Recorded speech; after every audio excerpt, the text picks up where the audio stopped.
El secretario del Vaticano para las Relaciones con los Estados se reúne con el ministro de Relaciones Exteriores de Rusia para instar al diálogo con Ucrania y llegar a la paz después de más de 4 años de guerra. Rusia saluda la iniciativa de la Santa Sede en la guerra con Ucrania. Un periodista experto en temas vaticanos nos da el contexto. El gobierno de Estados Unidos anuncia un día D de sanciones económicas secundarias dirigidas a los socios comerciales de Irán para poner más presión sobre el régimen. China es el blanco principal. Un analista nos explica. Una avalancha de tierra y lodo cae sobre un puesto de control fronterizo entre China y Nepal. Las autoridades reportan más de 100 fallecidos y cientos de turistas desaparecidos. León XIV afirma que las reformas a la liturgia promovidas por el Concilio Vaticano II están incrustadas en la tradición viva de la Iglesia e insta a los sacerdotes a una correcta comprensión del concilio para evitar abusos litúrgicos. Hola amigos, un gusto recibirlos en su programa de noticias con enfoque católico EWTN Noticias. Soy Eddie Rodríguez Morel. Empezamos las noticias en Rusia, donde el secretario del Vaticano para las Relaciones con los Estados, Monseñor Paul Gallagher, realizó una visita diplomática para contribuir a un acercamiento y diálogo para la paz con Ucrania, en momentos en que la guerra entre ambas naciones enfrenta intensos intercambios de ataques militares con miles de vidas perdidas en ambos lados, desde que inició el conflicto hace más de 4 años y medio. Aquí lo último. El jefe de la diplomacia del Vaticano, Monseñor Richard Gallagher, reunido con el ministro de Relaciones Exteriores ruso, Sergei Lavrov, en Moscú este martes. Estamos aquí precisamente porque creemos que en este difícil clima de relaciones internacionales, el diálogo es más importante que nunca y que el mundo necesita más diplomacia que nunca. Por supuesto, enfatizamos la necesidad de continuar un diálogo de confianza con todos nuestros socios, con el fin de encontrar soluciones a la gran cantidad de problemas que se han acumulado en la agenda internacional. El encuentro entre ambos diplomáticos y sus delegaciones duró más de 1 hora. Abordaron temas de común interés y la guerra en Ucrania. El ministro ruso mostró su aprecio por la apertura de la Santa Sede para el diálogo con Rusia. Agradecimos a nuestros colegas por su postura equilibrada sobre la situación en Ucrania. Por su parte, Monseñor Gallagher enfatizó que el conflicto no puede resolverse con medios militares. Después de más de 4 años de hostilidades, el conflicto continúa expandiéndose. El número de víctimas sigue creciendo. Muchas familias permanecen divididas y las consecuencias materiales y psicológicas del conflicto afectan a millones de personas en Ucrania y Rusia. Seamos claros, esta guerra debe terminar. En un país de mayoría cristiana ortodoxa, Monseñor Gallagher también se reunió con el metropolitano Antonín de Volokolamsk, presidente del Departamento de Relaciones Eclesiásticas Exteriores del Patriarcado de Moscú. Se trataron temas de interés común, indica la Secretaría de Estado de la Santa Sede. Este miércoles se tiene previsto un encuentro entre Monseñor Gallagher y Yuri Ushakov, asesor de política exterior del presidente ruso Vladimir Putin. El jueves, el representante de la Santa Sede visitará a la comunidad católica y el viernes retornará al Vaticano. El ministro de Asuntos Exteriores ruso, Sergei Lavrov, recibió el martes en Moscú al secretario del Vaticano para las Relaciones con los Estados, Paul Richard Gallagher. Tras esta reunión hubieron declaraciones conjuntas en las que el ministro ruso agradeció la posición equilibrada del Vaticano. ¿Qué papel puede jugar la Santa Sede para favorecer la paz entre Rusia y Ucrania? Para responder a preguntas como esta estamos con Andrea Gherarducci. Él es un vaticanista y nos habla desde Roma. Andrea, bienvenido al programa. Buenos días a todo el auditorio. Gracias, Andrea. Andrea, ¿cuál es la posición de la Santa Sede sobre la solución de la guerra Ucrania-Rusia? Así está, una posición muy clara que fue exprimida desde el arzobispo Gallagher en la rueda de prensa que siguió al encuentro con Lavrov. La posición es muy clara. Es una posición que la guerra tiene que terminar. Gallagher fue muy claro en decirlo. Él dijo, "The war has to end". La guerra tiene que terminar. Y tiene que terminar con negociaciones claras, con negociaciones transparentes. Y Gallagher indicó las divergencias de opiniones de evaluación sobre algunas situaciones entre Rusia y Santa Sede, pero indicó el diálogo como el medio primario para hacer la paz. Así es la posición de la Santa Sede. Necesitamos negociaciones, pero necesitamos de hacer terminar la guerra ahora. No después, negociados tienen que iniciarse de manera transparente. Esa posición fue claramente explicada y no No es el ministro de los Asuntos Exteriores ruso explicó la posición de la Rusia, que es una posición de mantener su ponencias sobre algunas situaciones, pero la posición de la Santa Sede no va a cambiar de esto. Esta es una posición muy importante y hoy Gallagher va a hablar con el consultor de Putin sobre la política exterior, que es Ushakov, y vamos a ver qué se sale de esta reunión. El Monseñor Gallagher habló de explorar posibles vías para lograr una paz justa y duradera. ¿La Santa Sede ha llevado propuestas concretas que se sabe? ¿Se sabe algo de eso? No están propuestas concretas porque la Santa Sede no puede proponer propuestas concretas por un motivo explícito. La Santa Sede es para la integridad territorial de Ucrania. Así la Santa Sede no puede decir la Ucrania tiene que renunciar a esto, la Ucrania tiene que renunciar a esto o la Rusia tiene que tomar esto. No puede hacerlo. Esto es parte de las negociaciones entre los estados y los estados deciden esto. Si los estados deciden que puede estar un escambio de territorios. La Santa Sede no puede tener propuestas sobre un territorio o sobre una paz. La Santa Sede puede tener propuestas sobre una situación humanitaria que se va a desarrollar.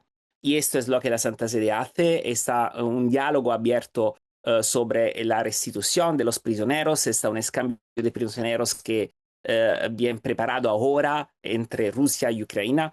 Pero esto es lo que la Santa Sede no puede. La Santa Sede no va a decir tenéis que subir estas situaciones territoriales. No lo puede hacer. Entiendo. ¿Qué capacidad tiene la Santa Sede para acercar posiciones, piensas? La Santa Sede, la primera cosa es la claridad. Tenemos que aclarar quién inició la guerra y por qué y quién es la responsabilidad de la guerra. La claridad es la primera cosa, la claridad de declaraciones, la claridad de asuntos. Este es el motivo para que Gallagher habló de divergencias de evaluación, porque la Rusia no considera la suya como una agresión del territorio ucraniano, pero evidentemente la Santa Sede lo hace. La claridad es la primera cosa. La segunda cosa es la integridad territorial y la ayuda humanitaria a los territorios. Están muchos refugiados, muchas personas que están en el confín y no pueden moverse. Así el ayuda humanitario desde Ucrania y desde Rusia no tiene que quedarse, tiene que continuar todo el tiempo. Y después una paz que sea amistad en largo término, porque una paz que es solo una negociación no puede ser una paz duratura. Y la Santa Sede pregunta una paz duratura. La paz duratura tiene que transmutarse en amistad. Esta es la longa mano de la Iglesia. Sí, claro que sí. Esperamos que sea así. Estimado Andrea, gracias por habernos ayudado a entender un poco mejor cómo ha sido esta reunión tan importante entre el ministro de Asuntos Exteriores de la Santa Sede, prácticamente, un representante importante de la Santa Sede, y el ministro ruso. Gracias por estar con nosotros el día de hoy. Muchas gracias a vosotros. Por otro lado, tras las nuevas sanciones económicas de Estados Unidos contra Irán, el presidente Donald Trump anunció este martes en su red social que Estados Unidos ha retirado las minas del estrecho de Hormuz, colocadas por Irán, que amenazan el paso de los buques petroleros para el comercio global de combustible. Advirtió que cualquier buque iraní que intente colocar otras minas será destruido. Sin comentarios por parte del gobierno iraní, más bien este negocia junto a la República de Omán la apertura de un corredor temporal en el estrecho. La administración Trump anuncia un día D de sanciones económicas contra Irán, sanciones secundarias. Esto hará posible que se ponga fin al conflicto más prontamente. Para responder esas preguntas estamos con Alberto Fernández. Él es un experto en geopolítica y nos habla desde Washington. Alberto, bienvenido al programa. Muchas gracias. Alberto, por favor, explícanos cómo lo que ha anunciado el presidente Trump es diferente a las sanciones económicas que ya se han estado ejerciendo sobre Irán. Bueno, el plan es precisamente, como lo dijiste, es lo secundario. O sea, hay toda una gama de sanciones directamente contra el régimen iraní, pero estas sanciones enfocan en países que hacen negocio, que tienen nexos comerciales con el régimen. Por ejemplo, sabemos que el 90% del petróleo de Irán lo compra la China. Entonces, la idea es tratar de cerrar o cortar esos nexos. Ahora, lo que se anunció no es lo que se está haciendo. O sea, más lo que oímos fue una advertencia o una amenaza, no actualmente tomando esos pasos. Entiendo. ¿Qué capacidad tienen los Estados Unidos en efecto de llegar a tomar esos pasos, por ejemplo, contra China, que, digamos, no es, digamos, un jugador menor en este conflicto, por lo menos por el respaldo económico que da comprando el petróleo de Irán? Bueno, eso precisamente es el problema. O sea, Estados Unidos tiene un papel bastante fuerte en lo que es el comercio mundial. O sea, el sistema bancario tiene tremenda influencia en Estados Unidos. Entonces, Estados Unidos tiene un peso grande en ese campo, pero tiene un costo político y económico también. Si uno, Estados Unidos lo usa, vamos a decir, como contra un socio económico de Estados Unidos importantísimo, que es China, eh, también le va a costar a Estados Unidos. Entonces es más o menos una arma, o sea, de una espada de doble filo. Y entonces no es claro el efecto que esto pudiera tener. Al fin del día, lo que ocurre en Irán es bastante fácil. ¿A quién le duele más? ¿Quién puede aguantar más? Y no sabemos hoy en día, ¿aguanta más Irán o Estados Unidos? Recuerdo que el secretario de Economía habló de desdolarizar a los que siguieran haciendo negocios con Irán. Eso, por favor, ayúdanos a entender, porque eso parece también un riesgo, porque en efecto se habla últimamente de desdolarizar la economía mundial, de que hay que buscar alternativas. ¿Por qué eso puede ser una amenaza eficaz de parte del gobierno estadounidense? Bueno, se habla mucho de desdolarizar y se habla mucho de romper finalmente la hegemonía de la moneda de Estados Unidos. Se habla mucho de eso, pero hoy en día todavía el dólar tiene, es el mayor dinero que se usa en todas las transacciones comerciales mundialmente. Entonces, eso quiere decir que hoy en día, si uno quiere trabajar en el mundo, hacer negocio, comprar o vender, la mayoría abrumadora va a usar el dólar estadounidense. Entonces, ese es el poder que tiene Estados Unidos. El temor que muchos tienen es lo más que Estados Unidos usa esa herramienta, lo menos que países van a depender en el dólar. Como dices, Alberto, podría acelerar el interés en buscar una alternativa al dólar, aunque por lo que explicas en estos momentos aún no es práctico. Muchas gracias por haber estado con nosotros el día de hoy. Gracias. Ahora nos vamos a la frontera entre China y Nepal, donde cámaras de seguridad capturaron el preciso momento en que varias personas huyen de un gran deslizamiento de tierra y lodo. La gente trata de ponerse a buen recaudo, pero la avalancha golpea el puesto de control del puerto de Girón y cubre todo. La frontera en el estado de Girón es el principal punto de cruce para los turistas y el tráfico entre China y Nepal. Más de 4.000 personas viven ahí, escribe Associated Press. Las autoridades indican que el río Boquetoshi se inundó alrededor de las 9 de la mañana y destruyó aldeas, carreteras y proyectos hidroeléctricos. Se calcula decenas de muertos y se reportan cerca de 400 turistas desaparecidos provenientes de Estados Unidos, Reino Unido, Malasia y la India. Continúan las labores de rescate. Investigadores del grupo de investigación de Katmandú descubrieron a principios de este año que los glaciares de la región del Himalaya de Hindu Kush se están derritiendo a un ritmo acelerado por el aumento de las temperaturas globales y el cambio climático. Hacemos una pausa y al volver, a 2 meses de la visita del Papa a Uruguay, los obispos lanzan una iniciativa evangelizadora dirigida a todos los ciudadanos de este país, uno de los más secularizados de la región. El secretario general de la Conferencia de Obispos nos explica en qué consiste.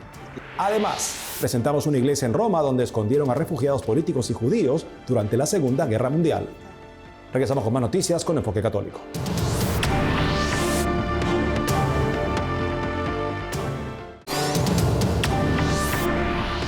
En su audiencia general o catequesis pública de este miércoles, León XIV explicó por qué se reformó la liturgia durante el Concilio Vaticano II. Incidió en que los cambios se dieron en la línea de la tradición viva de la Iglesia. Brian Schumacher nos cuenta. Hoy ha sido la última catequesis del Papa León sobre la Sacrosanctum Concilium, la constitución del Concilio Vaticano II sobre la liturgia sagrada, y se centró en un tema delicado. Cuando los padres conciliares abordaron la cuestión de la reforma litúrgica, dice el Papa León, no era un tema desconocido para la Iglesia. El deseo de una reforma general no surgió de improviso, sino que se había manifestado en la actuación de los papas que se sucedieron desde principios del siglo XX, en sintonía con las reivindicaciones del movimiento litúrgico. Varios papas, Pío XI, Pío XII y Juan XXIII, habían abordado el tema. El Santo Padre dice que esto da fe a que la reforma promovida por el concilio se encuentra firmemente incrustada en la tradición viva de la Iglesia. Y una de las principales preocupaciones de los padres conciliares era la participación de los laicos en la oración suprema y más elevada de la Iglesia. En la catequesis de hoy, el Papa León citó la propia Constitución, afirmando que los fieles no deben asistir a la misa como extraños o espectadores silenciosos. Por el contrario, mediante una buena comprensión de los ritos y las oraciones, deben participar en la acción sagrada, siendo conscientes de lo que hacen, con devoción y plena colaboración. El Papa León reconoció que se habían producido abusos litúrgicos y sigue ocurriendo hoy en día en algunas partes de la Iglesia, pero eso no es motivo para rechazar la promoción de la reforma por parte del concilio. De hecho, dice que una correcta comprensión del concilio rechazaría esos abusos y esa responsabilidad recae en el clero. Por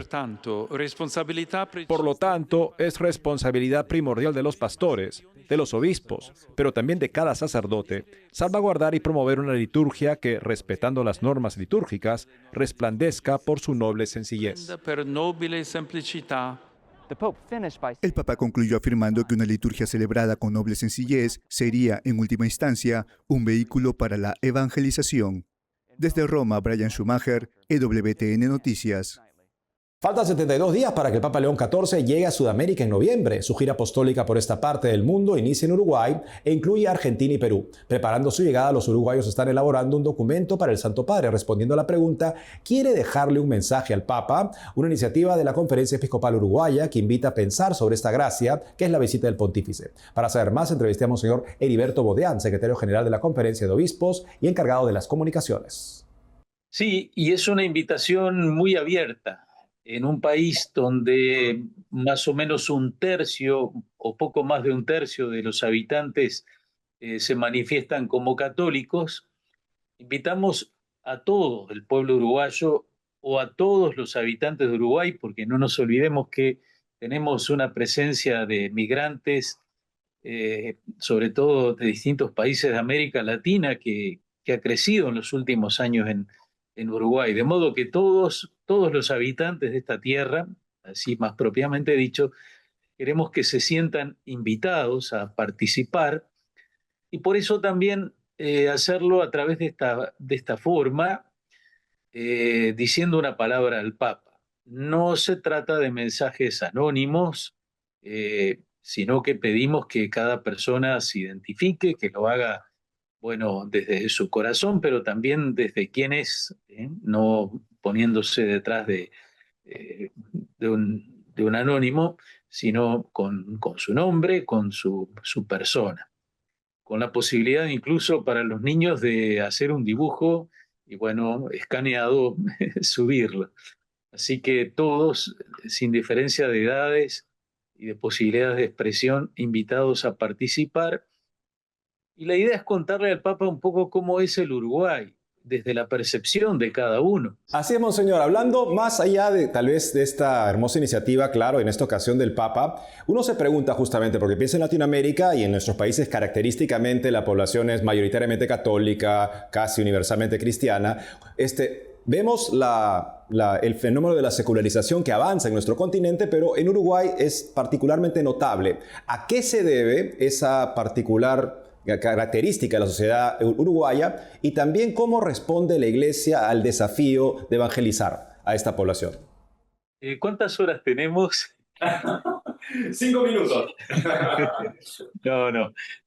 Claro, es un proceso largo y tal vez con dos carriles, ¿no? Por un lado tenemos la relación Iglesia-Estado como dos instituciones, y por otro lado tenemos la cultura de la sociedad, la manera de la sociedad relacionarse con lo religioso, bueno, y esos dos carriles se entrecruzan. Porque, a ver, cuando se juró la primera Constitución en 1830, el artículo 5 establecía que la religión oficial del Estado era la católica romana. Así, de esa forma lo expresaba. Y eso significaba que el Estado sostenía a la Iglesia. No era, a ver, no es que fuéramos los sacerdotes funcionarios públicos y tuviéramos un sueldo, pero los templos eran edificios públicos. Así como el Estado construía una escuela, una comisaría, un hospital, también, bueno, los ciudadanos pedían que se les construyera la iglesia o que se les arreglara la iglesia. Eso cambió en 1919 con la reforma de la Constitución que separó la Iglesia y el Estado.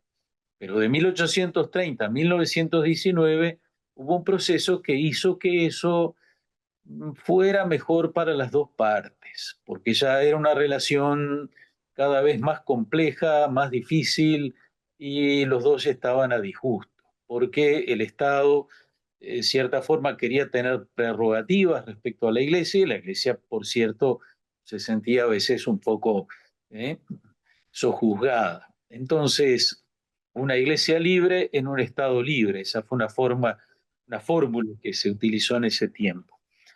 Bien, entonces, de eso quedó un fuerte laicismo, es decir, en todo el ámbito público estatal. Aquí no se habla de lo religioso, aquí no se habla de Dios. El Estado es laico, la enseñanza es laica, la atención de cualquier servicio dentro del Estado no tiene que tener ninguna referencia religiosa. Y eso, bueno, hoy algunos lo sienten como algo demasiado exagerado. La verdad, existe hoy una colaboración importante entre instituciones de Iglesia y el Estado. Desde el Estado se valora todo lo que la Iglesia hace en lo social, y desde más o menos desde los años 90 del siglo pasado, o sea, cerca de 40 años, fueron creándose distintas formas de convenios entre instituciones de la sociedad civil, incluida la Iglesia, las diócesis, las congregaciones religiosas, pero también asociaciones laicas, para llevar adelante determinados servicios en los campos de infancia, niñez, adolescencia, juventud, y luego eso por un lado con un instituto especializado en esos campos, y por otro más recientemente con el ministerio que se ocupa de las situaciones de pobreza. Entonces también allí hay otro campo de convenios y hay un trabajo que, bueno, es valorado, es respetado y que la Iglesia hace. Pues muy bien, Monseñor Heriberto Bodeán, le agradezco mucho que nos ayude a entender este contexto social en el cual al cual estará llegando el Papa, y nos unimos en oración, por supuesto, por todos nuestros países, para que sea un momento de gracia y de gran evangelización para todas las personas que esperan escuchar la voz de Cristo desde su iglesia. Monseñor Heriberto Bodeán, secretario de la Conferencia Episcopal y encargado de las comunicaciones en Uruguay, gracias por haber estado con nosotros el día de hoy. Mucho gusto. Y en Roma, una historia de película. Javier Romero estuvo en una iglesia en pleno centro de la capital de Italia, donde durante meses el párroco y sus colaboradores escondieron a decenas de personas de la persecución nazi. Veamos.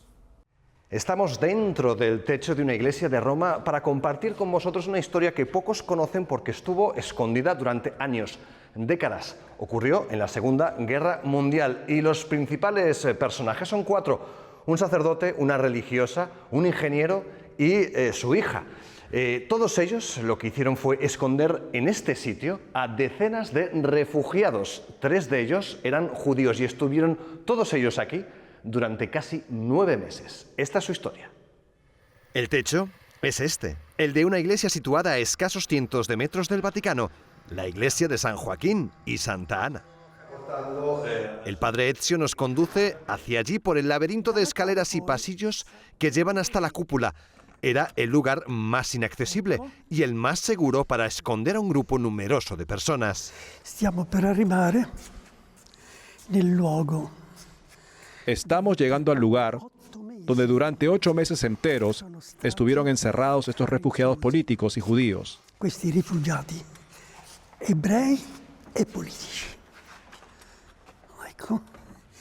Esta es la puerta, que la taparon.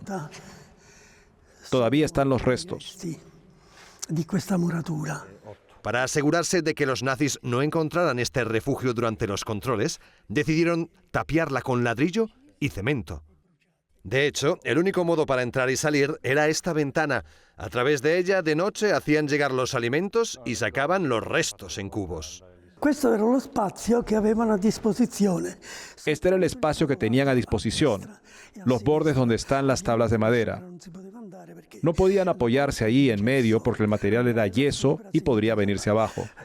Sprofondare. El padre Ezio nos cuenta que entre los refugiados había un dibujante. Y de hecho, gracias a su trabajo, se puede ver bien cómo era la vida cotidiana en este peculiar refugio, donde jugaban a las cartas, hacían teatro, de noche se podían comunicar con el exterior a través de la ventana. En una esquina podían hacer sus necesidades. Le persone là sopra sono state in tutto. Las personas escondidas fueron en total 35, pero no llegaron a estar siempre juntas, porque algunos consiguieron salir antes y otros entraban. De media hubo 15. Ogni giorno. La responsabilità è stato soprattutto. La responsabilidad fue del ingeniero Lestini. Él conocía bien la iglesia, y como los nazis habían decidido controlar también iglesias y conventos, tomó la decisión de esconderlos ahí. Lógicamente, colaboraron con él el párroco. A fin de cuentas, sería él quien iba a cargar con la culpa. E con Lestini, la figlia. Y la hija del ingeniero. Era un estudiante que controlaba las cartas que le enviaban los que estaban escondidos. Per coloro che erano di Roma. Y luego estaba Sor Margarita Bernese, del Instituto de las Hijas de la Caridad. Están aquí enfrente, pero ella fue clave. Se encargó de conseguir la comida durante esos 8 meses. Comida para unas 15 personas de media, que eran las que estaban ahí. Que in media stavano rinchiuse là sopra. De hecho, años después, todos ellos fueron nombrados por Israel justos entre las naciones por haber ayudado a varios judíos. El caso de esta iglesia, llevada por los redentoristas y dedicada a San Joaquín y Santa Ana, fue una de las historias que poco a poco se van desenterrando de los escombros de la Segunda Guerra Mundial. Y para muchos, es una prueba más de lo que los miembros de la iglesia trataron de hacer en ese periodo para ayudar a judíos y refugiados políticos a burlar la muerte de la persecución. En Roma, Javier Romero, EWTN Noticias. Y eso es todo, amigos. Gracias por haber estado con nosotros. Saben que pueden seguirnos en las redes sociales, también de lunes a viernes a las 12 del mediodía, hora de Miami, en Radio Católica Mundial y su programa Más que Noticias con un servidor. Hasta entonces.